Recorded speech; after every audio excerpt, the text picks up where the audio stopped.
And now for our feature presentation.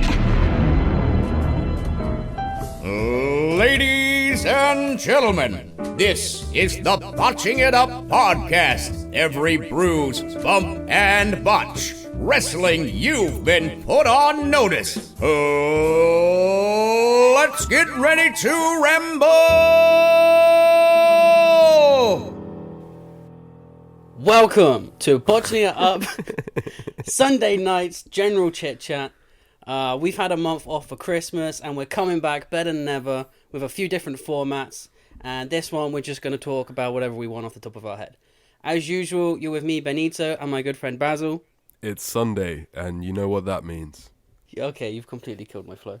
I'm sorry, I just had to put it in. I knew that it was going to put it down on the show already, but I had to do something. Okay, I mean, well, we're still broken up over this. Honestly, I don't know about you, but I'm still confused about this. Still upset about it to an extent. I'm planning on doing a drawing of Brody Lee, and the best one I possibly can do. I'm putting it on my t-shirts, like I do. I just print a t-shirt and wear it because I hate wrestling merchandise because it's all black and emo. So I've decided to just put my own terrible drawings on my t-shirt and just wear them. I'll be doing one for Brody Lee. What's more black and emo than Brody Lee's gimmick? Oh, I thought about that, so I'm probably just gonna do him full purple. All right. Yeah, that tribute show they did was actually amazing. It was. It was amazing for different levels. I think it was the best tribute show I've seen for a fallen wrestler. And it was also just on its own standing, some great wrestling matches and a really focused directive, which is strange to say because obviously it was a tribute show for Brody Lee, but it seemed like because they had one purpose, the rest of the booking fell in line, and it just became a really great wrestling show in general. Yeah, it was a really fun show, and it was really beautiful what they did for his son. Well, they gave him the belt. My favourite moment was MJF, who I hadn't seen any spoilers or anything, and I was watching this, and I was like, this guy is going past nuclear heat. Like, he's going past heel. He's taking the piss out of Brody Lee's dead son and spitting on his mask. And I was just like, this is a little too far for me. He did the spot where he tried to rip the mask off as well. I guess they just had me because I didn't ever expect MJF to actually have a spot with Brody Lee's son in which Brody Lee's son canes him square in the eyes, which I thought was the best thing I'd ever seen because it's MJF saving his heat and at the same time building nuclear heat while also being a good dude, you know? Yeah, but also saves his character because he's such an old school style gimmick. Did you ever see that clip at a fan show where he just put up his middle finger to a kid in a photo? Yeah, and the dad had paid about $150 for MJF to do that and got very upset. But, you know, he was never going to get away with the Brody Lee armband. It's just, he's made himself into such a unique personality that he can't actually react to anything like this, which is crazy in some ways. He's the only real guy left. And if you take a step back, what he did as part of that show is like a perfect homage to Brody Lee, really. Definitely. Like, he did something with his son, but still kept it, healing it up. Definitely. Can we talk about the H phone on WWE Raw Legends Night? Oh, I knew we were going to get to Raw. Okay, let's do Raw. Well, no, I just want to hear your opinion or what you believe that was, or what it was selling, or what it was. I don't think it was selling anything. I think it was just Hulk Hogan with full creative control trying to be funny. Why was it funny, though? This is the point I'm making. Why did it open the show? This is the point I'm making, that the H phone skit, right? So to give some background, Hulk Hogan opens up on a cold open of a shot of his phone with H on his background case. Then he picks it up with shaking hands, tells everybody that it's called the H phone, brother. You can use Instagram, YouTube, Twitter, and something else on it. and it's got his his background wallpaper is a picture of Hulk Hogan in better days. Of course it is. It's 2005 Hulk Hogan. And he says, this is the H phone, and what are you going to do about it? This is Monday Night Raw. It was just like the worst QVC like product ever. It was worse than QVC. It wouldn't pass QVC Shopping's quality control. I don't know. I love the fact that this is actually probably real, that he has his own phone case. Do you really think that he's got a background wallpaper of himself in younger days? No, probably not that. That's a step too far. Must be. Because Hulk Hogan is famously the guy that accidentally posted a naked photo of his wife on Twitter. Because and Eric Bischoff was asked about it, and he said, Hulk Hogan's got really big thumbs, and that genuinely was not an attention-seeking moment, because Hulk Hogan phoned Eric Bischoff about 5 minutes later saying, hey brother, do you know how to take pictures off Twitter? Fantastic. I just wanted to get your opinion on... I get that this is probably an impromptu skit thing to open on Raw. What it was meant to do, why they thought it would be a good idea to open Raw, if there was any meaning to it at all, and how it got to a level where they were allowed to put that live on. There was no plan. I think the idea popped to the boys, and they just thought that the fans would find it funny too, and it was just nonsense. But I can't even find the humor in it. That's what I'm asking. Like, what was it supposed to be funny? Maybe it's meant to be self-deprecating. Like, it's meant to be like, oh, look at Hulk Hogan, so full of himself. Like, Hogan's in on the joke, but it came across like he was the joke. Well, that is the one. I mean, the whole show was god awful, apart from the main event. But that's the one thing that I wanted to talk about with the Legends Night. It goes past inviting 30 legends and them just being on stage for no reason. It went past that for me. It goes past saying that Kurt Angle, Candice Michelle, and Carlito are going to be there, and then them not appearing, which apparently Carlito was phoned, but he never answered, so they just said it anyway. And But apparently it's like a big misunderstanding. Some like temp in the office okayed it before they actually got the okay from the talent or something. Why attempts in the office doing this stuff? That's the point. I'm saying they've got the biggest company and the biggest amount of money of any wrestling company in the entire world. Maybe the temps are actually hired by AEW, and it's just office espionage. But Candice Michelle apparently was not even asked. That's fantastic. No, she said in an interview about this, she would have loved to have been part of WWE because she feels like she's part of the WWE family, but she wasn't actually asked to appear.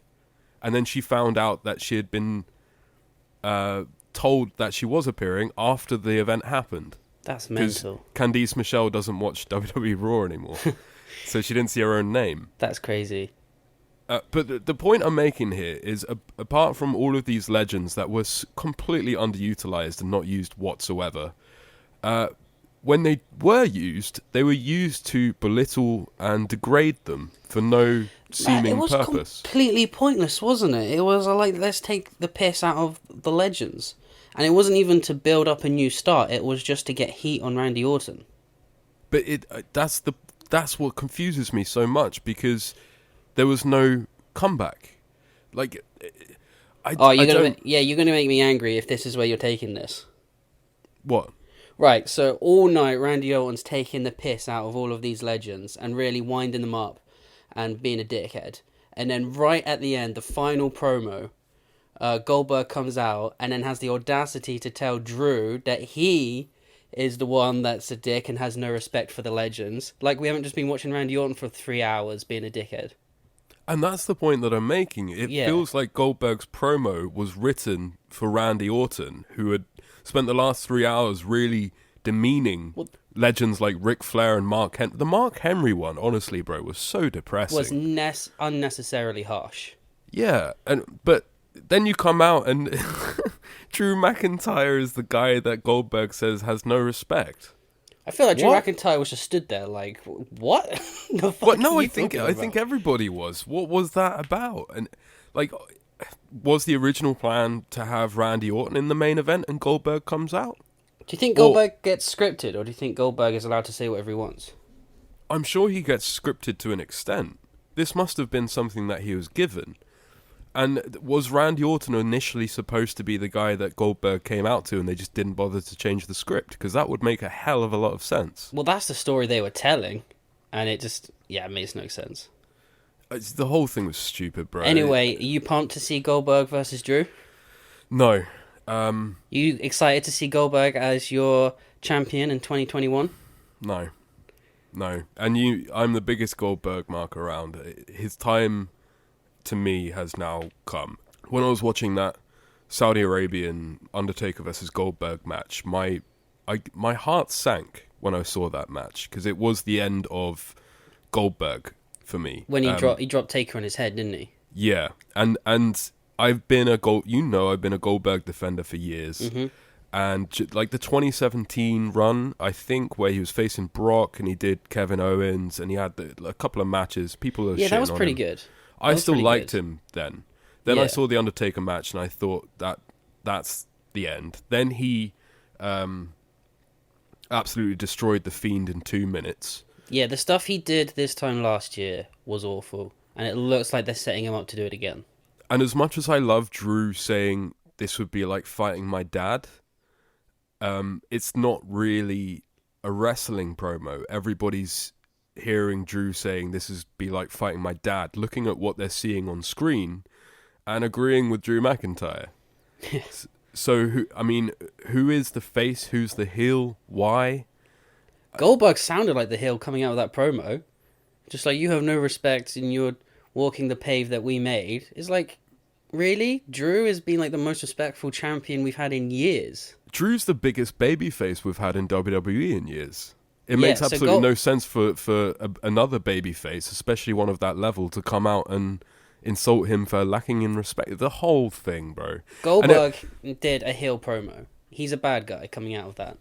I come back, I'm like, you know what? It's a new year. They know that their ratings are tanking. Fresh start, right? So then we get the H phone. I'm like, okay, no idea what the fuck that was. Cool. My girlfriend was I'll just tell you, my girlfriend was in the room when I was watching that. And I said audibly, what the fuck? And she was like, wait. No, she said, wait, was that real? I thought you were watching a YouTube commentator. Brilliant. But she genuinely believed that was like one of those bad YouTube comedy skits. But then I was like, okay, so this has come out of nowhere, but it's still 2021. It's a fresh start. Who do we get? Miz and Morrison. And then the New Day wear chef hats for some reason. And then we're supposed to want to watch a match between the two. Yeah. I mean, the whole show was awful, man. There's nothing... Hey, no, the main event was good. I liked the main event. Keith Lee and Drew. Yeah, Keith Lee actually looked better on that edition of Raw than he has done, really, since he beat Randy Orton at Payback, which was like August. Yeah, that was a fun match. But I suppose when you've gone through 3 hours of awful tripe... Well, I'll tell you, I mean, the only thing that I actively watched on my TV, as opposed to what had in the background, was the main event, because I knew that was the only good thing on the show. Sure. Not a good start to what was the worst television show of 2020, really. So can we talk about something nice? Yes. Because I know we're not going to do a proper pod on it because we're both not really 100% clued up with what's going on. But I want to just talk for a minute about Wrestle Kingdom. Of course. Because I've been trying to get you to watch Wrestle Kingdoms for 3 or so years now, and it's just not your thing. And then you finally watched this one, and you loved it, right? Well, I haven't actually watched Night 2 yet, but it is on my list, and I will be watching it this week after work at several points, because one thing I found with Wrestle Kingdom, which is a strange phenomenon for me, is that it's so rich, it's like eating venison, that I can't sit through it for different reasons. I have to take regular breaks from it because every match is fantastic, more or less. We've discussed this before about the American style of booking a show compared to Japan. And in Japan, they don't give you a break. Each match is just better and better and better and better and better. Well, your favourite match was Okada versus Will Ospreay, right? Yes. I mean, that was, to me, a 5-star match. So the story of that is that they used to be a part of the same stable, and then Will Ospreay has turned heel, and he's made his own stable. And Okada and a few other guys said, if you wanted to make your own stable, that was fine. You didn't have to, like, beat the shit out of us to prove yourself. So that's where that match has come from. That was my favourite match, but I also would really like to shout out to, I'll probably butcher this, Hiromu Takahashi versus El Fantasmo. Yeah. Was a perfect example of what Japan does without thinking about it, that AEW tries to do and fails. And we talked about this via text a little bit, and I think we came to our first heavy agreement of what that represented ever. It's not that it's not that I don't like AEW. It's that when you watch New Japan, what AEW does feels like the little brother of Japan. They've taken their big brother's movesets without the psychology behind them and without the building behind them, and they've thrown them into a match without the reasoning that Japan used the same spots. Yeah, for sure. Which was eye-opening to me, because I haven't watched Wrestle Kingdom since Jericho Omega. And I loved everything on that night one. And you say that Japan doesn't have breathers, and maybe it wasn't supposed to be, but I did really like is it the Gorillas or the Guerreras of Destiny, Tama Tonga and his brother? Gorillas of Destiny, yeah. Gorillas of Destiny, that tag match, to me, was a nice little breather, because that opener went on for about, I think, 35 minutes, and it exhausted me. And I needed a tag match of a slightly lesser quality to sort of calm me down and sort me out first. But yeah, from what I've watched, I will be watching Wrestle Kingdom yearly now. If not, checking out New Year's Dash, because I popped when Moxley turned up. This year, New Year's Dash was a little bit underwhelming, because like New Year's Dash is meant to be the Raw after Mania, right? So Sure. Usually there's a return, or there's a new debut, or someone joins a different faction, or we find the next contender for the top belt. This year, that didn't really happen so much. But Moxley was there, right? No. Moxley was just in a video. Oh, I thought Moxley was returning at New Year's Dash. No, he was just in a video package saying, like, I'm coming for you, Kenta. Well, I'll be watching next time Moxley has a match with Kenta. I want to see that. That match is going to be insane. Yeah, I don't know when it's going to be, but that's one thing I'm looking forward to. And I guess because I don't understand the storylines or anything that was going on, I was so excited to see Moxley, just because he's a fresh, familiar face. But yeah, really, really enjoyed night one of Wrestle Kingdom. We'll probably check out night two in the coming week. I think you would prefer Japanese John Moxley to AEW John Moxley, because the style just allows for him to be more of a badass. I don't know. I've grown to really, really like John Moxley in AEW over the past year. Since he lost the belt, yeah? No. We'll get to it. But yeah, you need to jump on night two, because I think you're gonna love the Shingo versus Jeff Cobb match, which again is like two tough bastards just killing each other. I love me a bit of Jeff Cobb. And then Ibushi versus Jay White is maybe match of the year so far. So Jay White is currently the talk of the town. I haven't seen that match. I do remember Jay White from a couple of years ago when obviously we watched the Omega Jericho Wrestle Kingdom, and I think back then he was getting a little bit of buzz. He was up and coming, but from what I could remember, he was kind of the white guy in Omega's shadow back then. Yeah, so I think back then. Yeah. So back when Omega was still there, he was fighting for control of Bullet Club, and then when Omega left, he became the leader.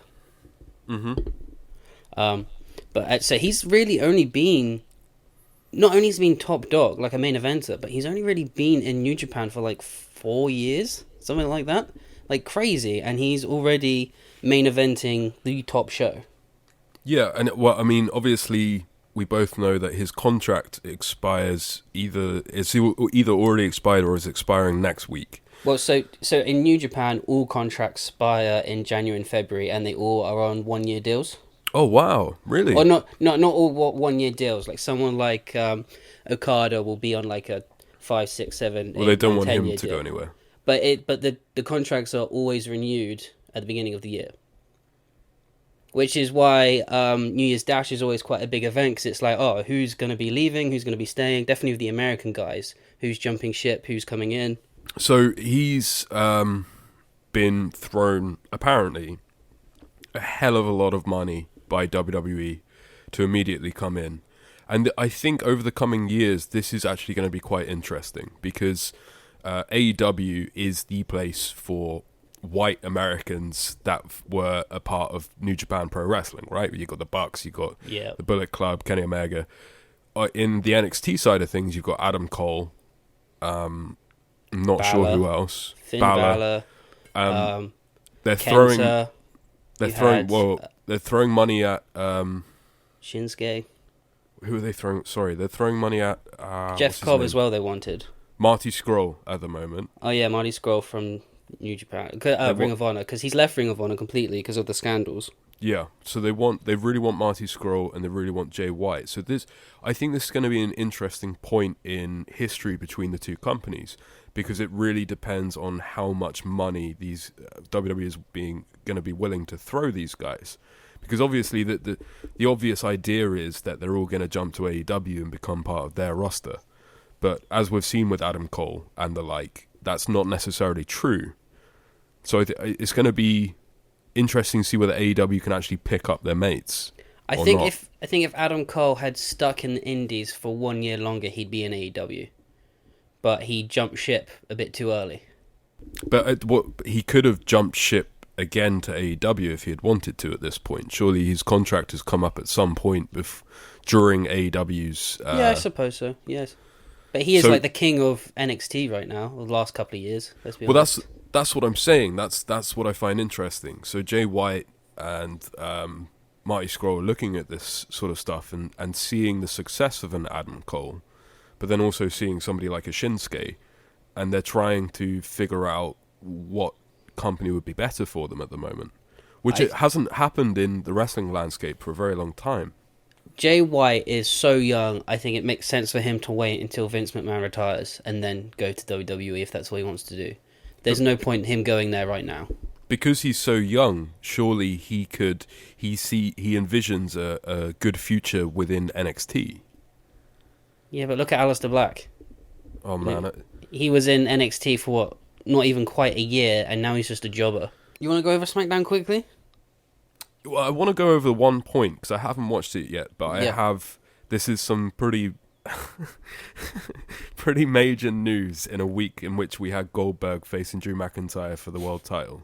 We also now have Adam Pearce versus Roman Reigns. Adam Pearce and Goldberg are the challengers for the world titles at Royal Rumble.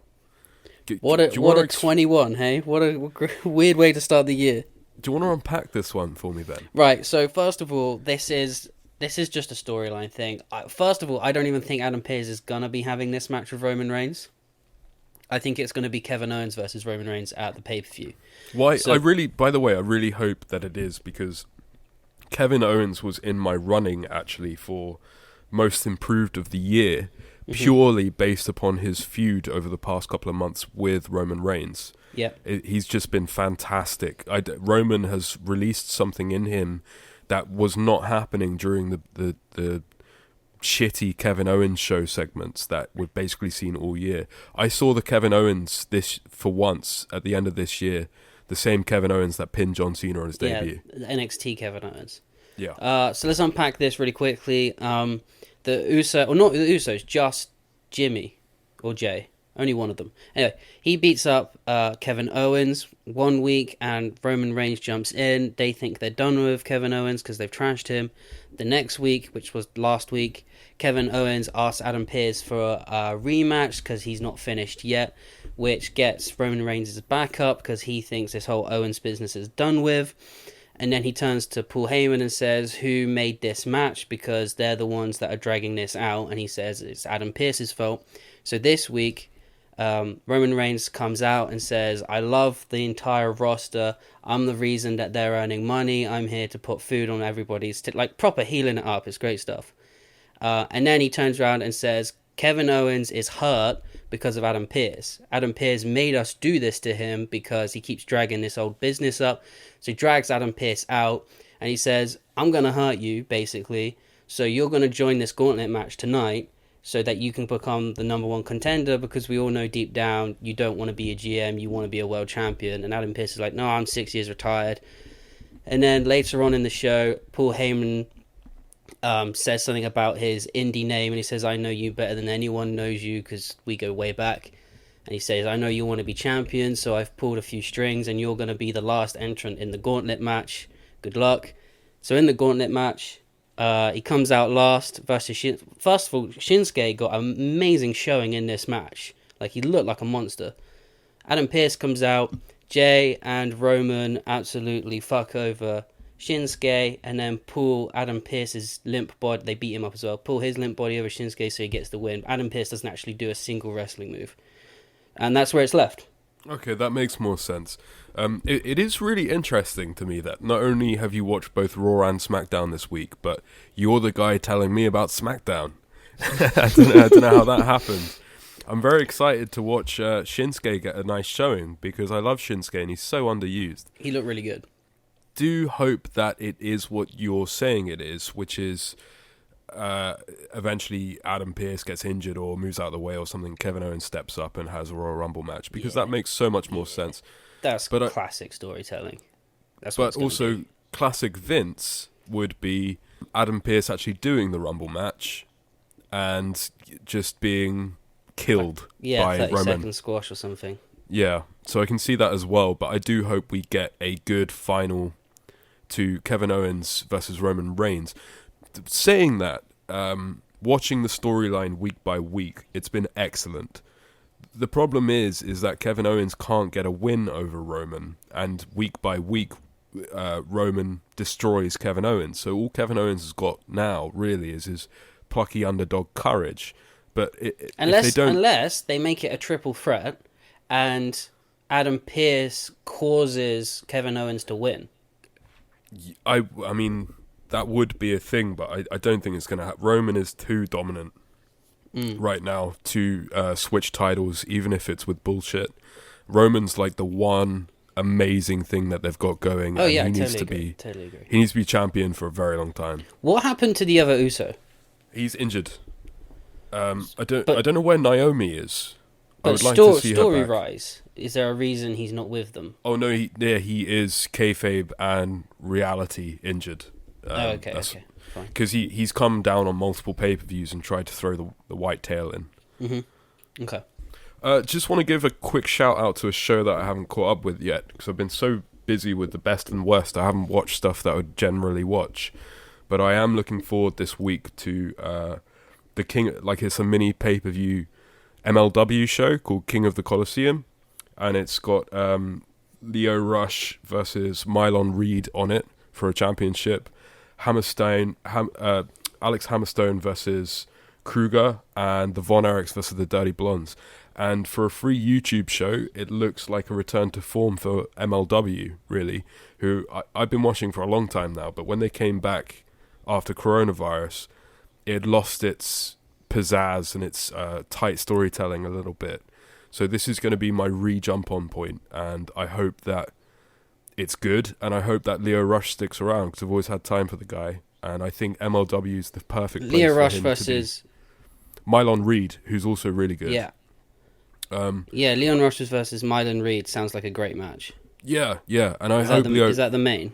That's the main, yeah. I hope Leo Rush sticks around, because I feel like MLW is a good place for him. I think he lacks some sort of backstage etiquette or something, because he seems to rub everybody up the wrong way. He's still... but have you heard about what he said?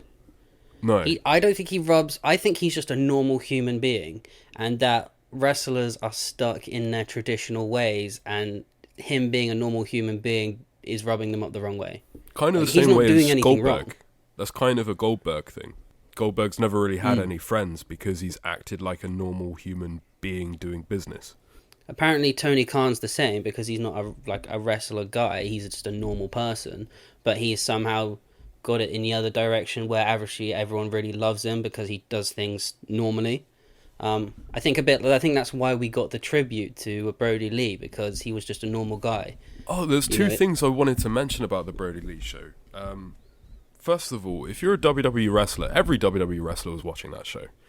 If you're a WWE wrestler and you're watching this show and you see Tony Khan come out at the end, you know Tony Khan has created this whole thing. You must be thinking to yourself, I would like to work for that guy. Just from a business perspective, you've got your boss and you've got Tony Khan. And I think anybody in any line of business would choose Tony Khan to work with, right? Yeah, I think so. Second of all, shout out to Tony Khan in one of the weirdest wrestling stories for me personally for a very long time. Shout out to Tony Khan for buying the rights to Old 55 by Tom Waits to play on Brody Lee's tribute show. Tom Waits is one of my favourite songwriters of all time. And it's so weird that Tony Khan now owns that song. Yeah. And I really want to imagine Tony Khan having a phone conversation with a gravelly voiced Tom Waits, because that really is the peak of orgasmic dreams for me. And he now owns the broadcasting rights of that song so that they can continue to use that montage whenever they want. I don't think you will ever actually realise how much of a pop that got from me, Tom Waits turning up on a wrestling show. When you heard that song go. Yeah. On that nice sentiment, we're going to end this here because we've already run over a bit. Well, that was a nice little chat. Jesus Christ, 37 minutes. Yeah, good talk. So coming up this week, we've got On This Days, which is going to be a regular weekly occurrence. And our main pod this week is the best and worst bocce awards for 2020. Botchies! So until then, guys, keep it botched up. Like, share, and subscribe to Keep It Botched Up, brother.